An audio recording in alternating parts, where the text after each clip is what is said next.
Once again in शास्त्रीय tutorials board point of view से 2021 और 22, तो यानी कि जो टॉपिक हम आज करेंगे वो है आपका रिवैल्यूएशन अकाउंट। ठीक है जी। तो रिवैल्यूएशन अकाउंट होता क्या है, इसको समझने के लिए हम एक थोड़ी सी कहानी के रूप में चलते हैं, क्योंकि मैंने अक्सर देखा जब भी कहानी के रूप में पढ़ाया जाए तो काफी इंटरेस्टिंग लगता है। तो कहानी को लेकर चलते हैं सर। मान के चलते हैं हमारे दो पार्टनर हैं ए और बी। चलो ए और बी ना लेके कहानी में जो नाम ही दे देते हैं किसी के, ठीक है ना।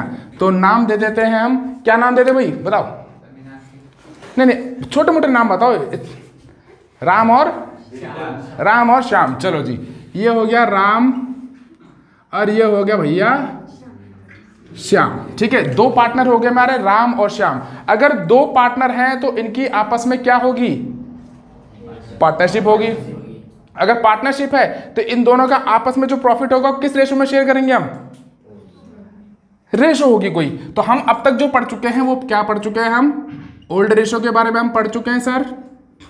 ठीक है, पढ़ चुके हैं ना सर। हम न्यू रेशो के बारे में पढ़ चुके हैं, कर चुके हैं न्यू रेशो। ठीक है, हम सर सैक्रिफाइसिंग रेशो और गेनिंग रेशो के बारे में पढ़ चुके हैं, पढ़ चुके हैं ना सर। ठीक है, हम sir undistributed profit and loss भी कर चुके हैं सर। हम बिल्कुल कर चुके हैं सर। हम वैल्यूएशन ऑफ गुडविल भी कर चुके हैं सर। ये सारे पॉइंट कर चुके हैं हम। तो आज हम जो चलेंगे बहुत ज्यादा इंपॉर्टेंट टॉपिक है, उसको समझने के लिए थोड़ा सा केस समझते हैं। सपोज करो राम और श्याम दो पार्टनर थे, इनकी आपस में जो शेयरिंग रेशो है वो है 3:2। प्रॉफिट शेयरिंग रेशो क्या है? 3:2। इन्होंने जो बिजनेस को स्टार्ट किया, इन्होंने बिजनेस जो स्टार्ट किया वो क्या, उन्होंने 1 अप्रैल 2005 में, ठीक है मान के चले थे 2005, कोई दिक्कत नहीं सर। ये बिजनेस आगे चलता गया। कितने साल चला दे? 10 साल चला लें तो 2000 कितना हो गया? यहाँ पर कितना हो गया? 2015 हो गया। ठीक है सर, कोई दिक्कत, कोई ऑब्जेक्शन कुछ नहीं है सर। तो यानी कि 2005 से 2015 तक इन्होंने बिजनेस को टकाटक चलाया, बहुत बढ़िया चलाया और प्रॉफिट भी अच्छा खासा ये कमा रहे हैं, ये कमा रहे थे। चलो जी, तो यहां पर हम मान के चलते हैं कि भैया जो इनका जो है सब कुछ ये आज की डेट में, देखो आज की डेट में यानी 2015 में ये कह रहे हैं कि हम अपने बिजनेस को थोड़ा सा एक्सटेंड कर ले, बड़ा कर ले। तो क्या कर सकते हैं वो उसके लिए बताएं? कैपिटल लगा सकते हैं। बिल्कुल बिल्कुल महावीर, बहुत अच्छे। महावीर ने बिल्कुल सही कहा कि न्यू पार्टनर को ऐड कर ले हम। ठीक है, तो न्यू पार्टनर को ऐड करने से हमारी दोनों प्रॉब्लम सॉल्व हो जाएंगी। पहली प्रॉब्लम कैपिटल भी आएगी, क्योंकि नया पार्टनर खाली हाथ नहीं आएगा, वो क्या लेके आएगा? कैपिटल लेके आएगा और प्रीमियम फॉर गुडविल लेके आएगा। तो कैपिटल भी बढ़ गई और एक बंदा और मिल गया हमारे जैसा। हम चाहे तो अपनी कंपनी में एम्प्लॉयज रख सकते थे, पर एम्प्लॉयज क्या होगा? घड़ी देख के काम करेगा। पर जो पार्टनर होगा वो आने का टाइम होगा, जाने का नहीं होगा, पूरी ईमानदारी से काम करेगा। मैं ये नहीं कहना चाह रहा कि एम्प्लॉय ईमानदार नहीं होते, बिल्कुल मेरी बात को अदरवाइज ना ले, ठीक है ना। तो जो पार्टनर होगा वो 24 घंटे शादी ब्याह पार्टी सब कुछ छोड़ छाड़ के अपने बिजनेस को बढ़ाने के लिए वो काम करेगा। तो वही शिद्दत हमें चाहिए। ठीक है, तो यहां पर बेटा, यहां पर कितने पार्टनर थे हमारे? राम और श्याम। अब इन्होंने नया पार्टनर ज्वाइन कर लिया, क्या नाम दे दें उसका? हरि। राम श्याम और ये आ गया बेटा हरि।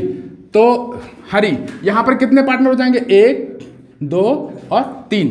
रेशो मान लेते हैं 3:2:1 मान लेते हैं। ठीक है जी, रेशो हम ये मान लेते हैं 3:2:1। अच्छा जी, चलो बिल्कुल ठीक है। अब ये देखते हैं हम, चलो जी अब यहां पर जो है, यहां हम इसको एडमिट करने चाह रहे हैं। अब बिजनेस हमारा यहां से आगे जाएगा, 1 साल मान लेते हैं 2016 तक चला गया आगे। क्लियर है सर? मैंने 2 फेस में डिवाइड कर दिया। एक फेस ये हो गया, ये फेस कौन सा हुआ? पार्टनर के एडमिट होने से पहले का फेस हो गया। ये फेस कौन सा हुआ?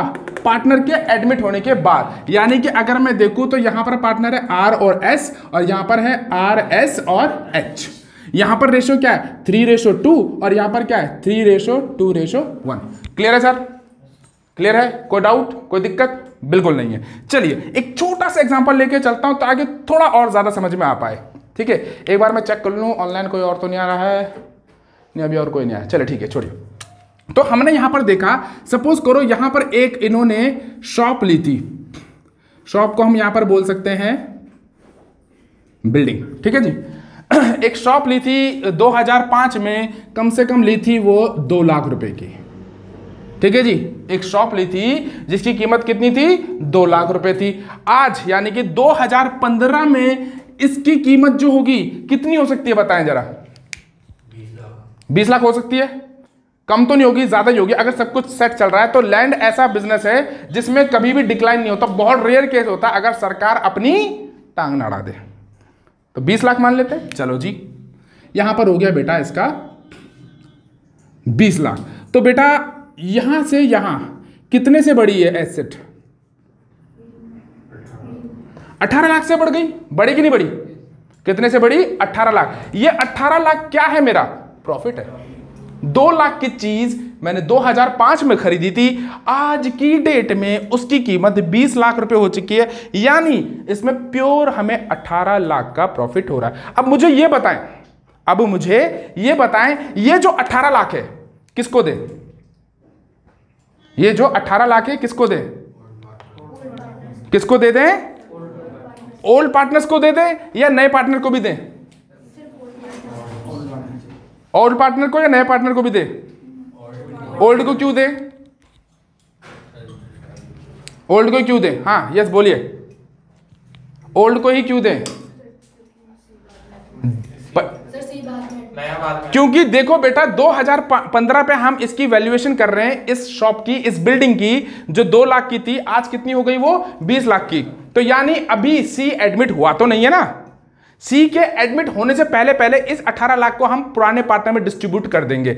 अगर उनको नहीं देते हैं, सपोज एक केस मान के चलते हैं, अगर सपोज करो हमने यहां पर डिस्ट्रीब्यूट कर दिया, तो बेटा आर को और एस को कितना बटेगा, 3:2। जरा बांटना, आर के पास कितना आएगा, 3/5 इंटू 18 लाख, और एस के पास कितना आएगा, 2/5 इंटू 18 लाख।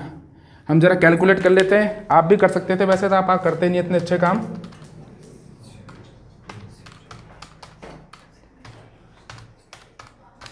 तो पहले में आ रहा है 10,80,000, चेक करना भी ये आ रहा है,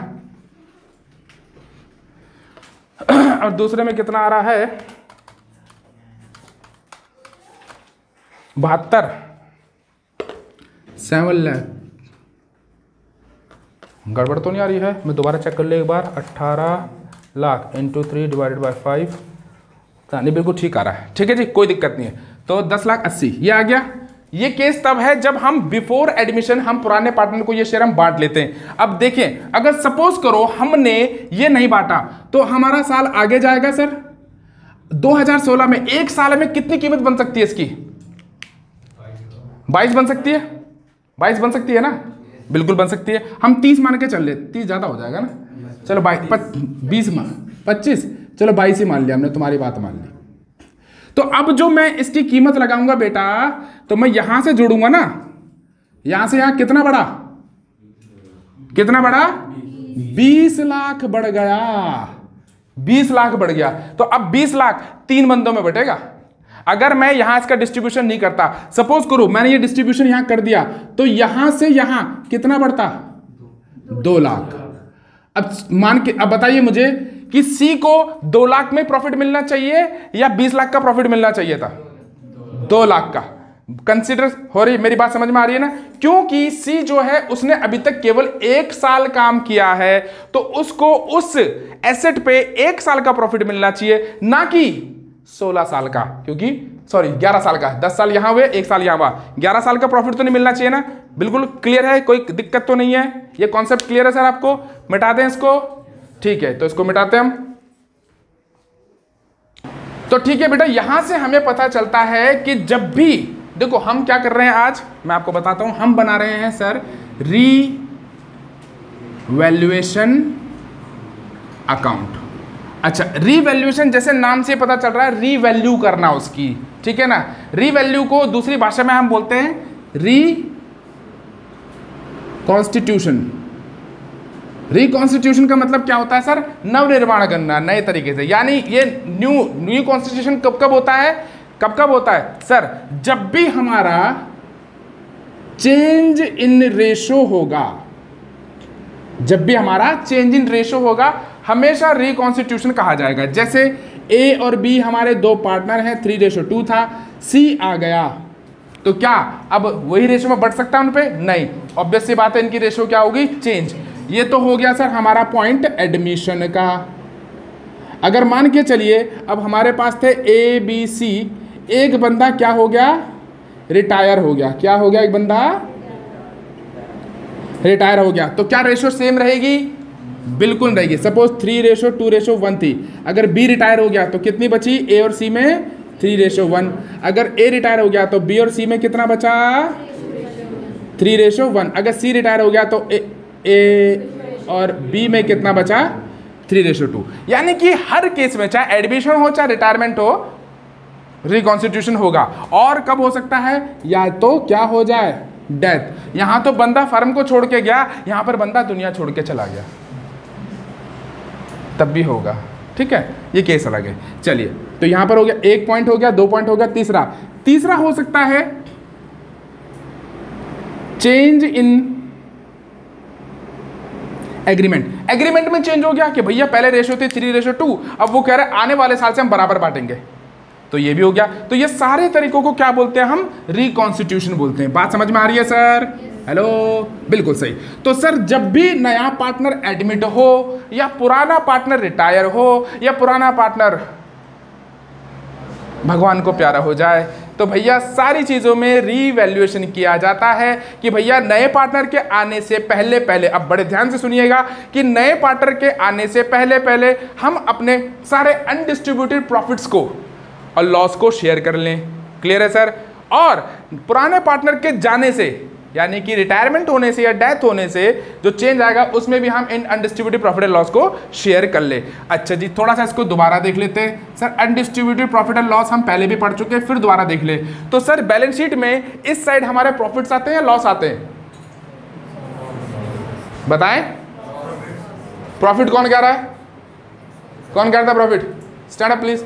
बिल्कुल सही, यहाँ पर सारे हमारे क्या आते हैं? प्रॉफिट, और यहाँ पर सारे आते हैं हमारे लॉसेस आते हैं। Very good. एक्सपेंसेस आते हैं, जैसे हमारा हो गया जनरल रिजर्व हो गया, WCR हो गया, IFR हो गया। कल ही तो पढ़े, कल परसों दोनों चीजें पढ़ी है, नहीं पढ़ी है? भूल गए। और प्रॉफिट एंड लॉस का क्रेडिट बैलेंस, और यहाँ पर हमारे जो एक्सपेंसेस होते हैं, जो घाटे होते हैं हमारे, वो क्या आते हैं? सारे हमारे यहाँ पर आ जाते हैं सर। प्रॉफिट एंड लॉस का डेबिट बैलेंस आ गया हमारा, आ गया सर एडवर्टीजमेंट सस्पेंस अकाउंट आ गया, या डेफर्ड रेवेन्यू एक्सपेंडिचर आ गया। मैं इसको फास्ट इसलिए लिख रहा हूं ताकि वीडियो की लेंथ थोड़ी छोटी हो जाए, और दूसरा इसके ऊपर अच्छा खासा हम लेक्चर दे चुके हैं। तो ठीक है, बात समझ में आ रही है? ये सारी चीजें, ये सारे प्रॉफिट पार्टनर्स को क्या होते हैं? क्रेडिट, और ये सारी चीजें पार्टनर्स को क्या होती है? डेबिट। क्लियर है सर? एक चीज और क्वेश्चन पूछते हैं आपसे।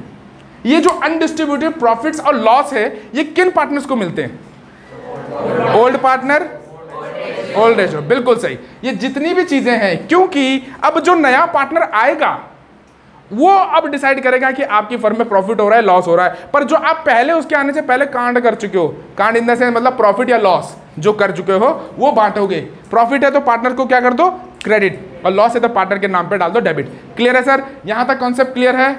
तो इसको मिटाते हैं, फिर आगे चलते हैं हम। कोई बात नहीं, कोई दिक्कत नहीं। चलो जी, इसको भी मिटा देते हैं, है ना? तो रिवैल्यूएशन अकाउंट मोस्टली कई टीचर, बुरा मत मानिएगा, मैं किसी को डिमोटिवेट नहीं कर रहा हूं या किसी को मैं गलत नहीं कह रहा हूं, क्योंकि टीचर यही चाहता है कि बच्चा आसान तरीके से याद कर ले। वो सीधा बोलता है बेटा एक काम करो, ये फॉर्मेट बना लो, ये रिवैल्यूएशन अकाउंट लिख लो, यहाँ पर डेबिट हो गया, यहाँ क्रेडिट हो गया, एसेट प्लस है तो यहाँ, एसेट माइनस है तो यहाँ, लायबिलिटी माइनस है तो यहाँ, लायबिलिटी प्लस है तो इधर। ना ना ना ना ना ना ना ना ना, रट्टा नहीं।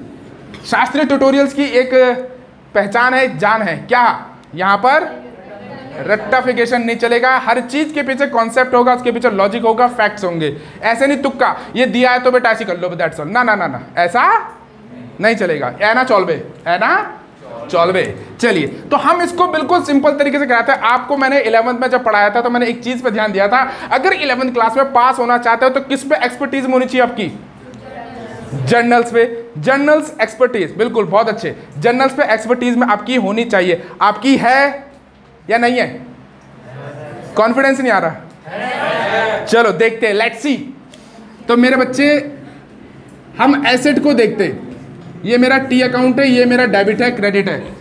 ये मेरा टी अकाउंट है, ये डेबिट और क्रेडिट है। तो ये बताएं, एसेट मेरी डेबिट साइड में बढ़ेगी या क्रेडिट साइड में बढ़ती है?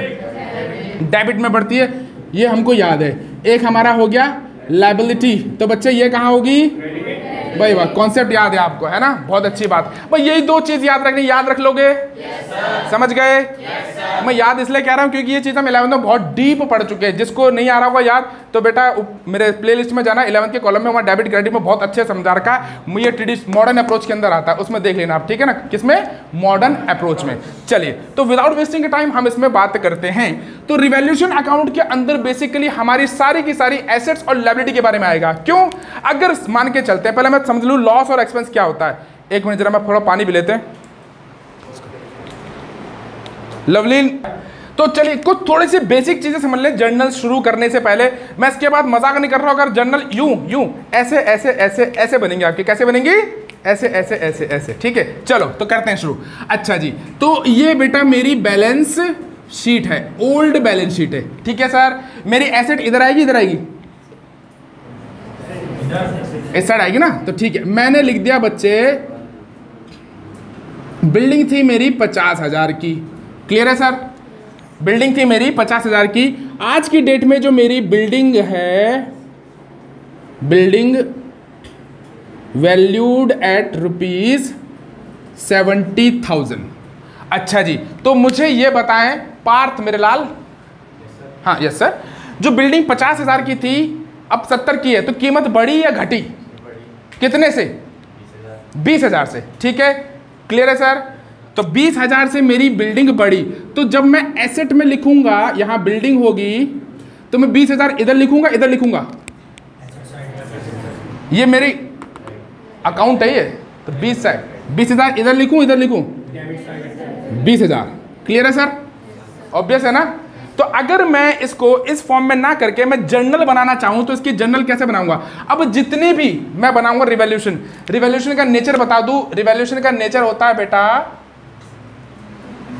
नॉमिनल अकाउंट, नॉमिनल अकाउंट, ठीक है। नॉमिनल मतलब debit all losses and expenses, credit all income and gain, clear है सर? क्लियर है? क्लियर है। तो मुझे ये बताएं, अगर 20,000 से मेरी एसेट की वैल्यू बढ़ रही है, तो ये नॉमिनल के हिसाब से डेबिट है, क्रेडिट है? क्या है? क्रेडिट है। तो एंट्री क्या बनेगी मेरी? जर्नल, मेरी जर्नल बन जाएगी sir, building account debit to revaluation. मैं रिवैल्यूएशन का बनाना है ना, टू रिवैल्यूएशन अकाउंट। रिवैल्यूएशन को क्रेडिट क्यों किया? क्योंकि मेरी एसेट बढ़ी है, क्योंकि रिवैल्यूएशन क्या बोला है मैंने? Nominal account. तो जब बढ़ती है तो इसको यहां करते हैं। बात समझ में आ रही है? कोई इशू तो नहीं है ना सर? Very good. तो कितना सा लिख दूंगा यहां पर मैं? 20,000। ओह ज़्यादा हो गया, 0, जज्बात में बह गया। चलो जी, ये हो गया। अच्छा जी, यहां पर लिख देते हैं हम क्रेडिटर्स। क्रेडिटर थे मेरे 40,000 के, आज की डेट में मेरे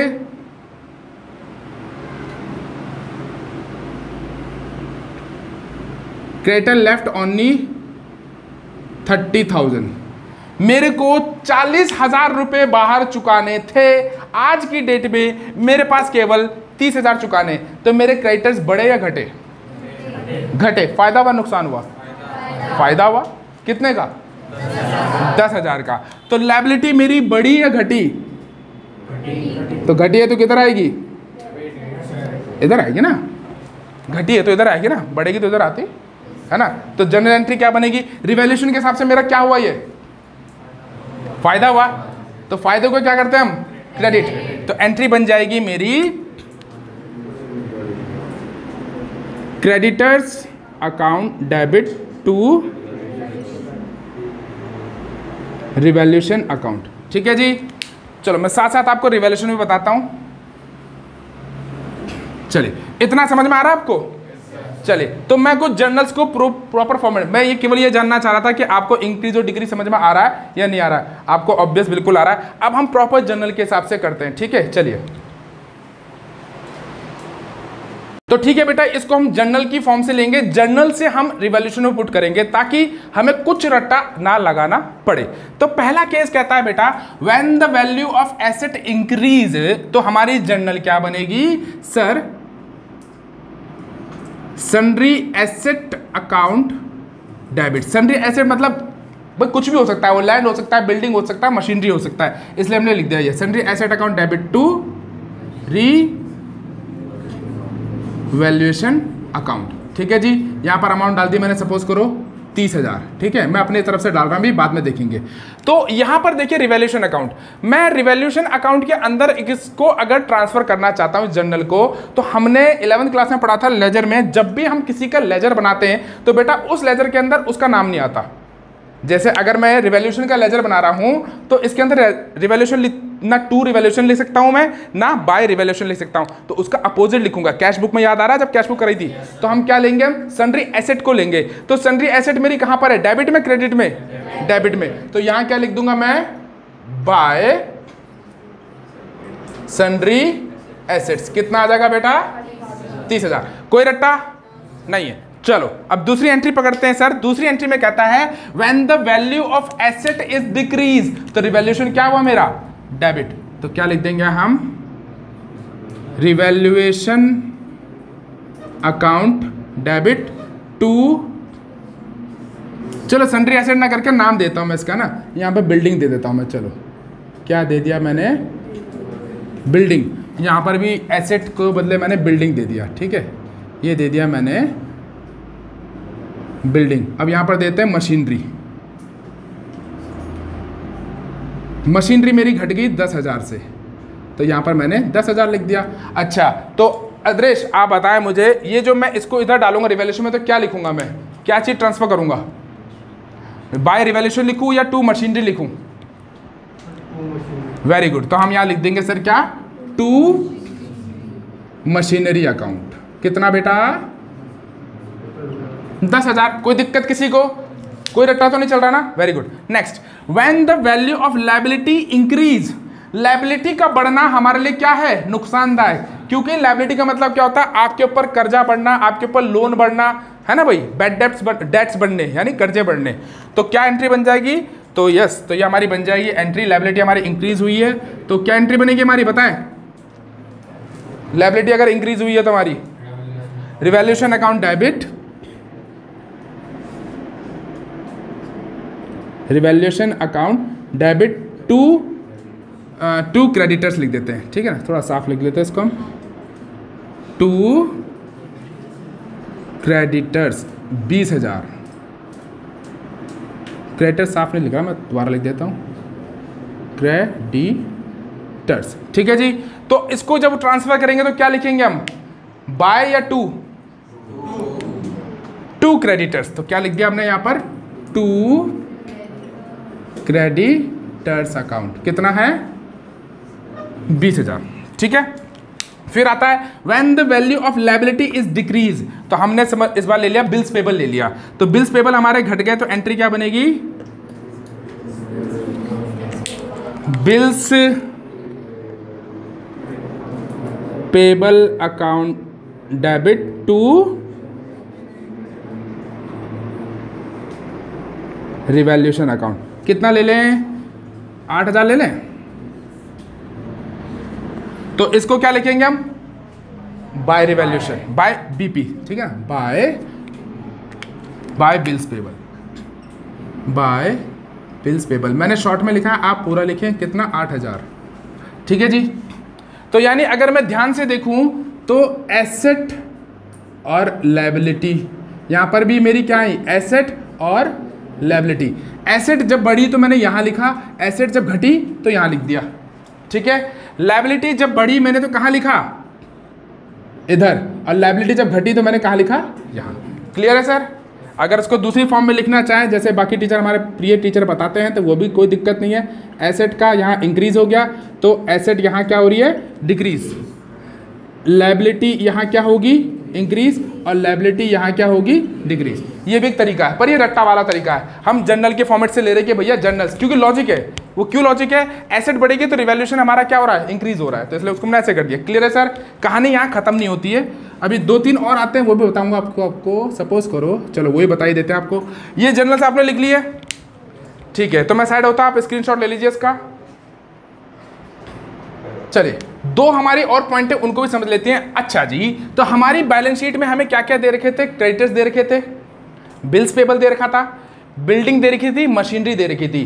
पर जब सी के एडमिशन में हमने, एडमिशन के दौरान जब हमने रिवैल्यूएशन किया हर चीज़ का, तो हमने पाया भाई एक ओल्ड टाइपराइटर या एक ओल्ड स्कूटर हमारे पास पड़ा था, पर हमने उसको बुक में रिकॉर्ड नहीं कर रखा था। बात समझ में आ रही है कि जब हमने रिवॉल्यूशन किया, सारी चीज़ों को खंगाला, हमने ये देखा कि भैया एसेट मेरी कितनी बढ़ी या कितनी घटी, लायबिलिटी कितनी घटी या कितनी बढ़ी, तो उसमें पाया गया कि गोडाउन में एक अच्छा स्कूटर पड़ा हुआ था पुराना। सर कुछ तो वैल्यू होगी उसकी, चाहे 8,000 ही क्यों हो, चाहे 1,000 ही क्यों ना, वैल्यू तो है ना। तो वो मेरे लिए एसेट है, लायबिलिटी है? एसेट है। तो ऐसी एसेट को क्या बोलेंगे बेटा? ओल्ड स्कूटर हो गया, लड़कियों के लिए स्कूटी हो गई, या टाइपराइटर हो गया, टाइपराइटर हो गया। सपोज करो रुपीस थी उसके 8 का वो भी आ रखा हमारे बिल पेबल, तो 4,000 ले लेते हैं। तो ये मेरी क्या हो जाएगा बेटा? एसेट। पर इसको मैं क्या लिखूंगा? इसको यहां पे लिखूंगा मैं, अच्छा ये 4,000 से मेरी एसेट बढ़ी या घटी? बढ़ी। तो इसको मेरी जनरल एंट्री क्या बनेगी जरा बताना? Scooter account debit to revolution, यही बनेगा। पर स्कूटर ना लिख के हम लिखेंगे unrecorded asset account debit to revaluation account. कितने का बेटा? 4,000 का। ये एंट्री समझ में आई? कोई रेक्टिफिकेशन तो नहीं है ना कि भैया अनरिकॉर्डेड क्यों बोला मैंने? क्योंकि इसको मैंने यहां रिकॉर्ड नहीं कर रखा था, जबकि ये मेरी फर्म का क्या है? एक एसेट है। तो इसको क्या बोलेंगे हम? अनरिकॉर्डेड एसेट्स बोलेंगे। तो इसकी एंट्री कहां डाल दूंगा मैं? कहां पर आ जाएगा? बाय अनरिकॉर्डेड एसेट, ब्रैकेट में बेशक स्कूटर लिख लो। क्या लिख दोगे? स्कूटर, स्कूटर, बिल्कुल स्कूटर। कितने का हो गया? 4,000। Oh my God. चलिए ऐसे ही मैं और खंगाला मैं अपने गल्ले की सफाई करता। गल्ला समझते हो ना, जिनके दुकानें वो समझ रहे होंगे। तो मैंने जो गल्ला खोला, मैं ऐप पे ये क्या है? 30,000 का बिल पेंडिंग है बिजली का। 30,000 का बिजली का बिल पेंडिंग है। चलो जी, तो ये क्या हो गया मेरा? Unrecorded liability. तो जनरल क्या बनेगी? क्या बनेगी बताइए? Revaluation account debit, revaluation account debit to unrecorded liability. कितना ले लें? 30 ज़्यादा हो जाएगा, हल्का से ले, छोटे अमाउंट 20। चलो अंजलि की बात मान लेते हैं। अंजलि कहेगी मेरी बात तो सुनते ही नहीं सर कभी। चलो कोई नहीं बेटा, मान लिया आपकी बात। तो इसको यहाँ पे डाल देंगे। तो यहाँ डाल देंगे टू अनरिकॉर्डेड लायबिलिटी, और यहाँ पर लिख देंगे बिल। दिल मत लिख देना, बिल। कितने का? 20,000 का बिल। कितने का? 20,000 का बिल। हाँ, यंग जनरेशन हो ना, घबरा जाते कई बार, बहक जाते। चलो जी, यहाँ तक कहानी समझ में आई? कोई कंफ्यूजन, कोई डाउट है तो मुझसे पूछे please. I don't think so कोई है। चलिए अब इसको तुरंत बैलेंस कर लेते हैं मेरे भाई। ये आ रहा है 40 और 50, और ये कितना आ रहा है मेरा? 42। तो 50 बड़ा है मेरा। तो जो टोटल बड़ा होता है वो दोनों साइड लिख दिया सर। yes, सही आ रहा है टोटल हमारा? ठीक है बेटा। ये कितना आ रहा था? 42। हमें कितना चाहिए यहाँ पर? 8,000 की शॉर्टेज पड़ रही है। अच्छा मैं इसको थोड़ा यहीं रुकता हूं भी। अच्छा ये बताएं, आपके पास लायबिलिटीज ज्यादा हैं, एसेट कम है, तो फायदे वाला बिजनेस है लॉस वाला है? लॉस। तो यहां पर क्या लिखेंगे? By loss transferred to partners capital account. अच्छा अब ये बताएं मुझे, बहुत इंपॉर्टेंट सवाल है, ये जो लॉस हुआ है ये ओल्ड पार्टनर्स को दूं या तीनों पार्टनर को दूं? ओल्ड, क्योंकि ये किसका करा धरा है? सारा ओल्ड का है। तो old partner old ratio, A is capital account, B is capital account. हम मान के चलते हैं बराबर है रेशो। तो कितना आ गया? 4,000 इसको और 4,000 इसको। अगर ये ज्यादा होता तो यहां पर आता हमारा क्या? To profit transfer to partners capital account. Clear है सर? यहां तक कोई डाउट है? मैं साइड हो जाता हूं, आप इसको लिख लीजिए। तो आई होप आपको बेटा पूरा समझ में आया होगा रिवैल्यूएशन अकाउंट। कल हम इसके ऊपर प्रैक्टिकल बेस्ड क्वेश्चन करेंगे, उस क्लास को मिस ना करिएगा आप, ठीक है? Thank you, have a good day, God bless you बेटा।